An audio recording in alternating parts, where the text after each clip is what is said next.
class. Or bonjour, as the French say.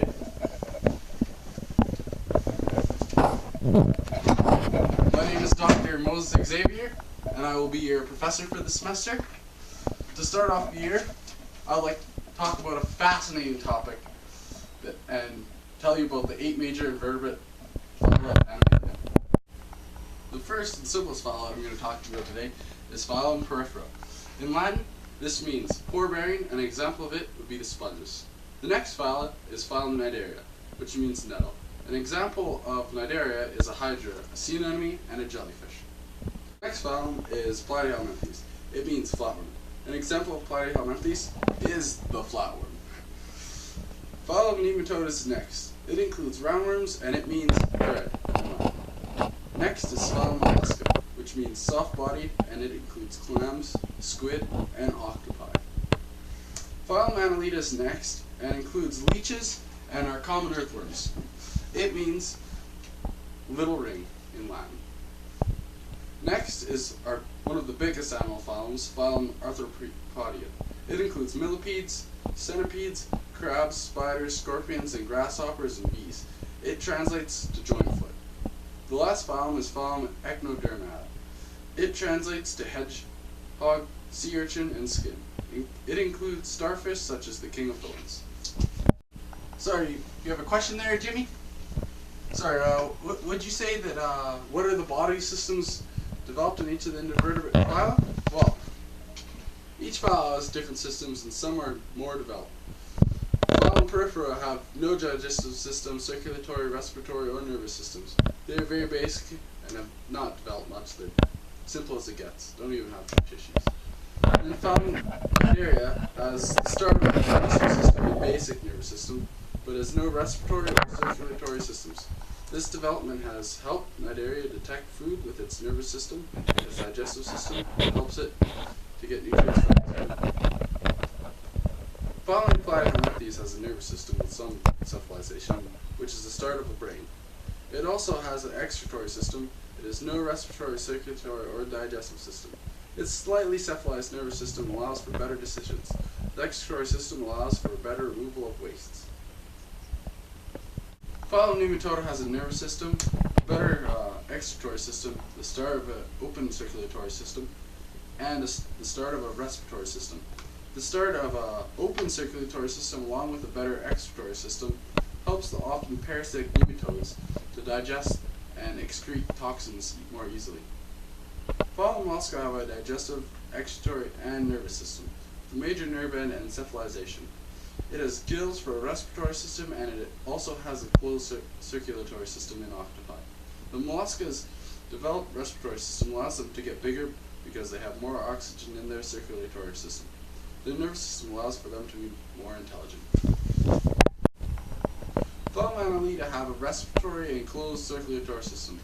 They have an excretory and complete digestive system.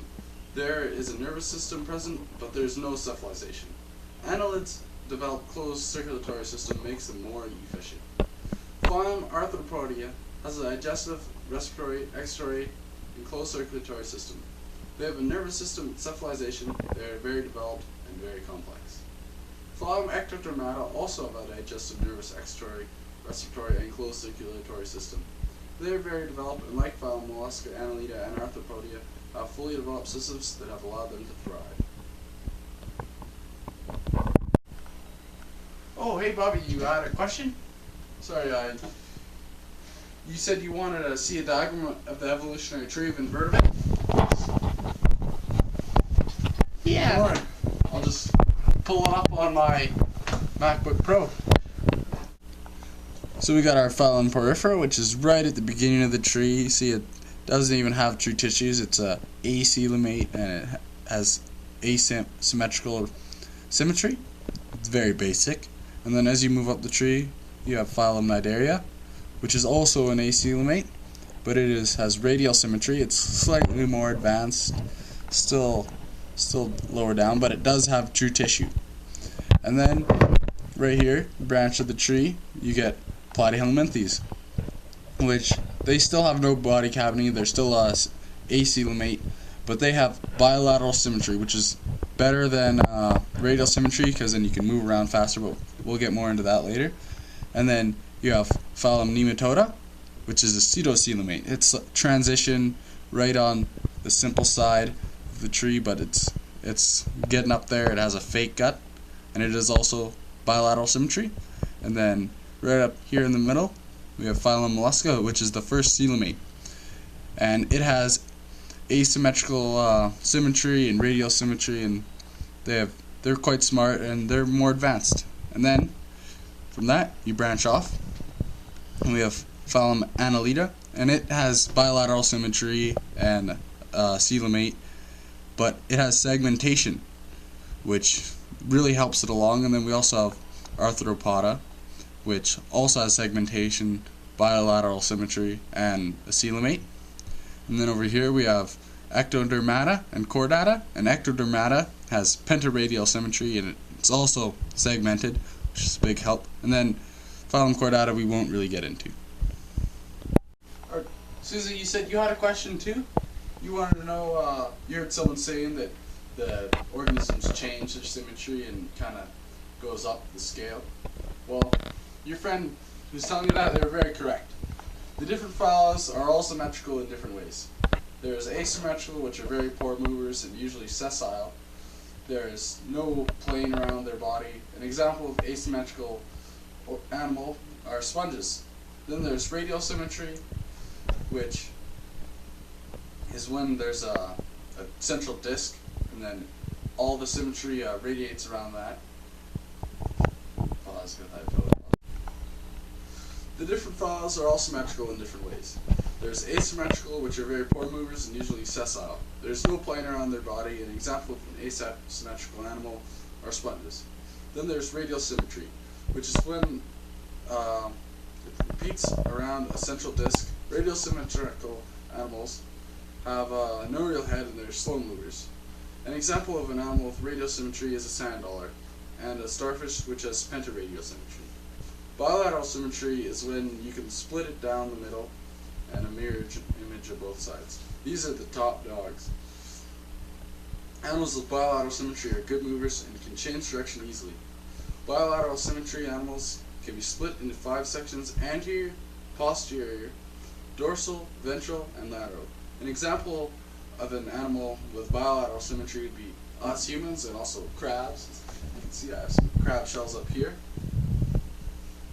Having different symmetry can really help or hinder an organism. Being asymmetrical is usually a disadvantage because they're poor movers and usually sessile.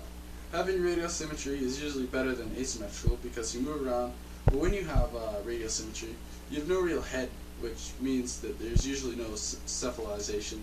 Having bilateral symmetry is definitely the best because you can change direction faster to escape predators, and when you're bilaterally symmetrical, you have cephalization usually, like sometimes just nerves, but usually bilateral, you're more advanced. As you move with the complexity of the animals, you start to see a trend. You start out with asymmetrical symmetry in the most basic animals, sponges. Then, as you move up the complexity, there's radial symmetry in animals, such as cnidarians, like sea anemones. Then you get to the most complex animals, like Arthropoda, which have bilateral symmetry and are really cephalized, are fully cephalized. Zaltney, you said you had a question? You wanted to know if there was a change in the body design of the organism in the phyla, and I'm here to let you know that there's a massive... there are 3 main body plans in organisms. There are acoelomates, pseudocoelomates, and coelomates. As you move up the complexity of the phylums, you can see a trend appearing. The simplest phyla are acoelomates, and then there are pseudocoelomates, and at the top there are the coelomates. An acoelomate means without gut or body cavity. They have mesoderm everywhere between ectoderm and endoderm. There is no room for anything else. The 3 phyla that are acoelomates are phylum Periptera, Cnidaria, and Platyhelminthes. Pseudocoelomates are fake guts. They have mesoderm around the ectoderm only. They are not a true gut and cannot become specialized. Phylum Nematoda are pseudocoelomates. Coelomates are true guts. They have mesoderm around both ectoderm and endoderm. Having a true gut gives them an advantage because they can now have specialized organs in their gut, which just makes them much better. Some of the phyla are considered simple organisms, and some are considered complex. The simple phyla include Porifera, Cnidaria, Platyhelminthes, and Nematoda. Phyla and Porifera are very simple and they don't even have true tissue.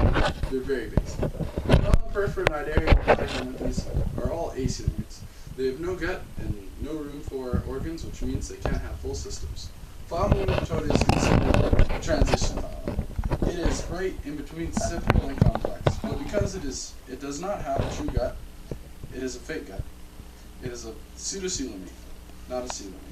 Nematodes are close to complex, but not quite there. The more advanced complex phylum are Mollusca, Annelida, Arthropodia, and Ectodermata. These phylum are all coelomates. They have a true gut, which means they have room for organs, which makes them more advanced and efficient. Oh, you wanted to know how do all these organisms connect with one another in the marine ecosystem? Well, it's a very complex system, and they interact all the time and all over the place. And the more advanced phylum usually prey on the less advanced phyla. All the phylum depend on each other and create a very complex ecosystem. Often these animals work together, forming symbiotic relationships. For example, the crinoid shrimp and a crinoid. The crinoid eats the shrimp's leftovers, and the shrimp gets free transportation and protection. But often animals are harmful to each other. Many of the phylums have parasitic animals that feed off other animals, such as leeches sucking our blood. They're also the king of thorn starfish that eat coral and destroy the reef because humans have weakened the reef so much. Thanks, class. I hope you have learned a lot about the different invertebrates, and we're all out of time for today, so have a nice life.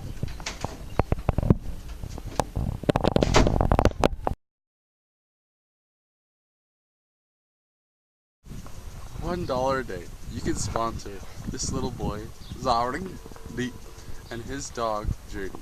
They need your help. Please, just $1 a day for a month, and he can eat for a whole year. Call now at 250-424-4244. The new Nike LeBron 5s. Only $500 at Foot Locker. The new Nike LeBron 5s. Call 9-800-457-9999 to cop a pair. Or just call 911. Because he's on fire! Thanks to all you sponsors, Zaring Deep has been able to afford a MacBook Pro.